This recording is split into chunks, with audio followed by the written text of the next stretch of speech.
I'm Jamee Cornelia. I'm a musician, film editor. I also have my own clothing company / collective called My Vomit ATL.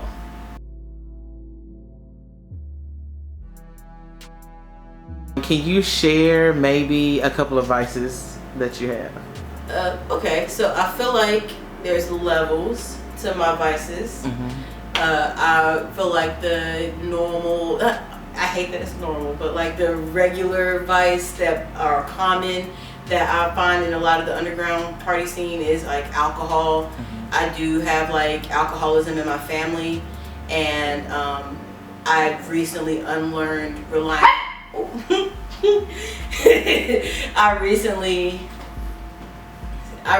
unlearned alcoholism, or not alcoholism, but I've unlearned relying on alcohol for certain things. So as a performer, I used to be used to like the pregame, and then right before, and then the right after. It's like the thrill of it all is usually accompanied by alcohol, but the way I perform now, it kind of relies on being not inebriated. So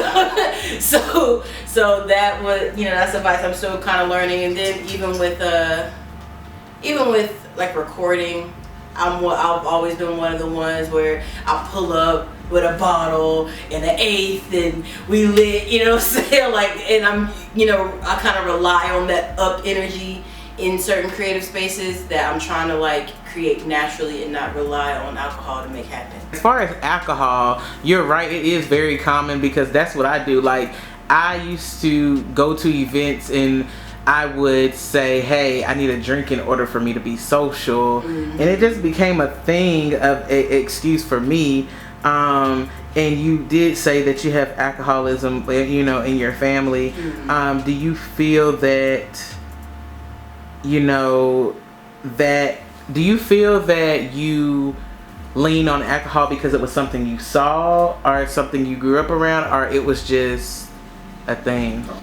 I don't think it's because of something I saw or like anything like that. Although, like, I grew up like, I'm not gonna say who, but I grew up around people who drink a lot. Because when I was in high school, I was straight edge, which is like I didn't smoke, I didn't drink, and I was very adamant about being straight edge. Like, I was a straight edge vegan. Like, I was very serious about it. So it was more so kind of just going to college. You know what I mean? Because when I went to college, I already didn't smoke. And that already, like, off rip turns you into an op. Like, if you don't smoke, like, clearly you gonna call the cops. So, you know what I'm saying? Like, that cuts the invite to a lot of things. So it was like, drinking was just like, okay, well, I don't smoke, but I drink. I didn't smoke until I was like 19, but so, it was more so like just going to college, going to parties, being able to be around more people, because I like, not my anxiety wasn't on 10 whenever I would be drinking and stuff like that. But so in a studio session in 2018, I was not able to get alcohol. I don't know why that was the case, but I think like I was running late to the studio session, and the person that I was recording with in Phoenix is very serious about his time. Like, if you're late, like, he's not gonna record you. I couldn't get the alcohol, and I realized that I wasn't able to really record like I wanted to because I was like 100% sober. Like, we didn't have any weed or anything. And then I was like, I don't like that. I don't like that. I like to be in control of my own situation. The Virgo rising jumped out. Like, I like to be able to drive the car the whole time. Like, I did not like that. I needed to be lit in order to record, and and I'm really hard on myself when it comes to like recording and stuff like that. So the fact that I spent money and couldn't record or couldn't do it the way I wanted to is what made me like reevaluate my relationship with alcohol. So aside from alcohol, is there anything else that you partake in? Workaholism. That's my next level. Okay. It's like, so like the base, I guess my base level is like alcoholism, but like workaholism, or like just overworking myself, or like being almost addicted to being productive is like advice for me, because, and it's a tricky one, because I feel like as a creative, my entire, I normally can't stand the word brand, but my whole brand kind of relies on my workaholism. Like the fact that I'm able to do so much and create so many things by myself is a part of why people tend to like me. But also, also workaholism is dangerous because it just is. And I know that is also something, like how you were saying when you're asking if alcoholism is a vice that I got from watching other people, where I don't think that is alcoholism. I don't think it's a vice I got from other people. I know for a fact that workaholism is definitely like a hereditary thing, because my mom is like the hardest working person I've ever met in my life. Like, and she had the most adversity. I always tell my mom, like, whenever you're ready, I'm ready to write the script. Like, my mom has had the craziest movie level adversity situation and has a whole doctorate now. You know what I mean? And I know I got that from her, because all through like growing up and stuff, it's been kind of drilled into me to work really hard so you can be successful. You're a black woman, you're gonna have to work 5 times harder than everyone else. You're to get a fourth of what everyone else has. And it's something that's been like almost ingrained in my subconscious. So it's like, even whenever I know that I'm doing too much and I need to rest, there's like always something in the back of my mind where it's like, work harder. If you want to really be successful, you gotta go harder than this. You're not doing enough. So I'm now in the process of trying to unlearn by doing root work and shadow work as to why I have those types of vices. And I know you mentioned like you're getting married at the end of the month. Congratulations on that. How does your soon-to-be wife feel about your vice? That girl is drunk too. Like, he's also drunk. but like we do what we do. But as far as like work, how addicted I am to being busy, we have conversations about it. Thankfully, I'm in one of those relationships, because we've been together since I was 16 years old. So she kind of just knows me, and she knows why I am like this, and she's also like, she works really hard as well. So she kind of gets it where I'm coming from and all that. Hold on, what am I trying to say?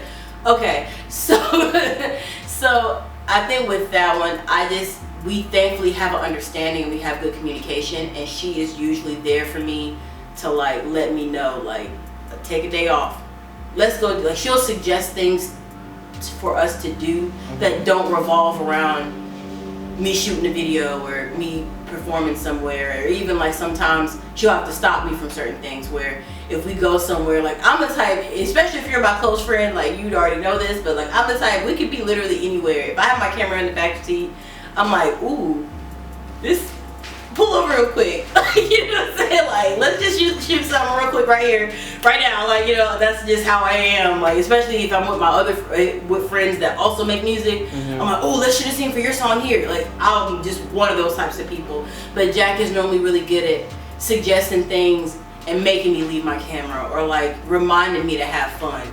So I think it's important to have a partner that not like understands your vices and tries to like kind of help fix them without being like harsh about it. Yeah. As far as like, okay, alcoholism and being a workaholic are both your vices.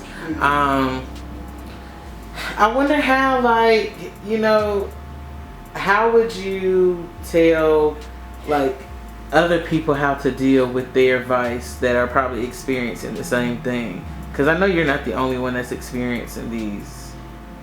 What works for me right now, because I'm still dealing with both, actually. But what helps me right now, which I guess I could suggest to other people, would be like, examine your relationship with the thing that you have a vice with. Like, when what I like to tell my friend, who I talk to all the time, about just life stuff in general, so whenever we talk about things like that, I always tell them to find the why. Because a lot of people identify the what they know what the issue is, and they keep running into this what it is, and like, oh yeah, it's just because I'm this, and I deal with this, and I deal with this, and that's why I have that problem, because I deal with this. And they never really take the time to like find the why, and the why usually comes in the shadow work and the root work, and really trying to understand like, why am I like this? And when you understand why you're like this, you can kind of learn how to like shape it. So now it's like, I still drink, but I try to manage when I drink. So now it's like, when I, for example, when I don't drink until after I perform. Like at least if I'm gonna drink while I'm out and have fun, I try to at least make sure I don't drink until after I perform, because that's less alcohol consumption. 9 times out of 10, I'm going to perform at like 11, 12 anyway. So, but so I'm just there, and it helps me. And I've noticed that it helps me a lot with other things like, yeah, I'm social, but now I'm having to like manually fight my anxiety, which causes me to be more aware of certain things, and it causes me to like actually have like genuine conversation that I remember. Because unfortunately, when I was like just floating, drinking and having fun, and been riding on my alcoholism, honestly, and in the thrill of the night, I wouldn't remember a lot of things. Like I wouldn't remember agreeing to things at parties, since no one understands not to ask someone to do business at a party. And I'm the type of person that's like, oh yeah, like I'd love to do that. And then now it's like, oh man, Jamie a flake. She gonna say she wanna do this and then don't. And it's really just because I wanna do literally everything, which falls into my workaholism and finding out the why. Like, okay, I work this hard because I feel like I have to work this hard to gain success. So I take a step back and I look at the things that I've already accomplished and how like this is good enough. And reminding yourself, especially if you were dealing with workaholism, or being a workaholic, that like you are you because of you, not because of what you can do, what you have done, or what you will do. You know what I mean? I feel like a big root of my workaholism is not valuing myself without my abilities, like just valuing who I am. And I'm kind of learning that. And I feel like whenever you value yourself, you kind of, or learn to value yourself, or really learn to appreciate you for just you and how dope you are, without, oh yeah, I can do this, that's why I'm dope, or I accomplished this, that's why I'm dope. It's like, no, I'm fine because I'm fine. You know what I'm saying? When you start actually appreciating yourself, you can kind of deal with your vices a little while, and understanding that, you know, having vices is human, because we live in a pretty broken society. Yeah. Agreed on that part. I mean, I feel like we all have our vices. Because I mean, life is hard as hell. Like it's like your parents try to tell you, and then it's like, oh no, I'm gonna be good because I'm gonna do this and I'm gonna do that, and then you get older and you realize like, nah, this shit isn't really hard. And you're never finished. Yeah. Like you're always working on something. Like you're always relearning something. Like there's always like little lessons, and if you didn't learn it the first time, the universe will teach it to you again. Like it's always something. So try not to be so hard on yourself when you have vices. Like learning why those vices exist can kind of help cope with them a little bit better.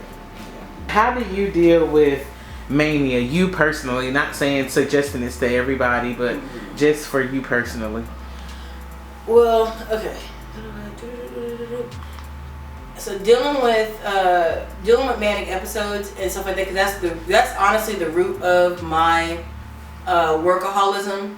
Well, one of the roots of my workaholism is dealing with like manic episodes, and that's kind of what taught me. That's kind of what taught me how to find the why, because it like helped me find my triggers.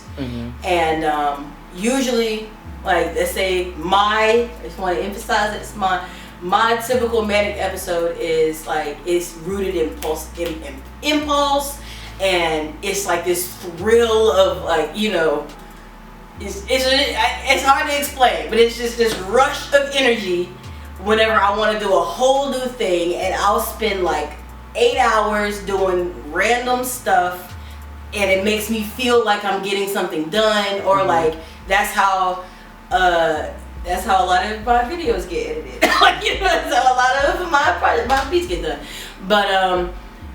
But yeah, so now I kind of recognize, because I don't take medicine for anything. I don't take medicine for I take medicine for pain and stuff like that, but I don't take medicine for ADHD, and I don't take medicine for manic episodes.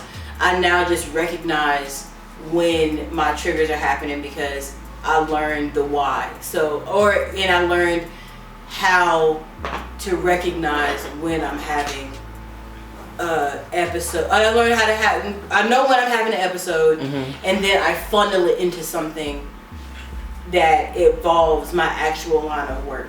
Whereas before, I would have an episode, it would lead me into a range of emotions, and it would do really bad things to my psyche.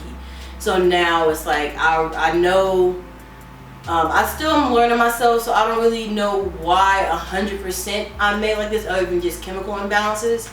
But I at least know when I'm about to start feeling this way. I recognize the feeling. I recognize all of my triggers. One of my biggest triggers, which is unfortunately due to like capitalism and the state of the country, a lot of my triggers is like if I have below a certain amount in my bank account. Like if I look at my account and I see that I don't have a certain amount, it's like something triggers inside my spirit. It's like something, it's like what are we gonna do? Like, oh, let's, and then I'll launch a whole line of t-shirts, or I'll finish, or I'll hurry up and finish this video because I'm like, oh, whenever this video drops for this person, I'm gonna get another client, So I know one of my big triggers for like episodes is money. Like if I have less than, like honestly, if I have less, and it sounds crazy to some people, because some people will be like, girl, I'm lucky if I have that much in my account to spare. But like if I see less than 300 in my account, like I lose it. Like I'm like, what are we gonna do? Because I think like you need, especially as an adult, you need at least 300 to deal with car issues, health issues, life issues, something might come up, opportunities tend to come up where, oh, you can do this opportunity, but you got to pay this much. And it's just the worst feeling, because I've been really, really, really, really broke before. And it's just the worst feeling to feel defeated financially. So I know that is a trigger of mine. And whenever I feel it, I try to calm myself down and try to healthily funnel it into something, or meditation really helps a lot with manic episodes, but sometimes it's hard to sit there and not do anything at all. Yeah. For a while. But that is what I normally suggest for people.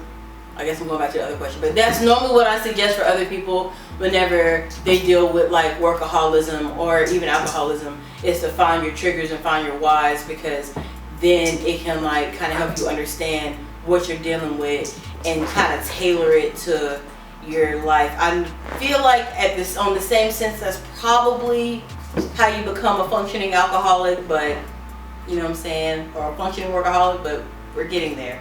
That's like the best I can do for myself right now, is work on my relationship with certain things, and work on my relationship with and ADHD people out there.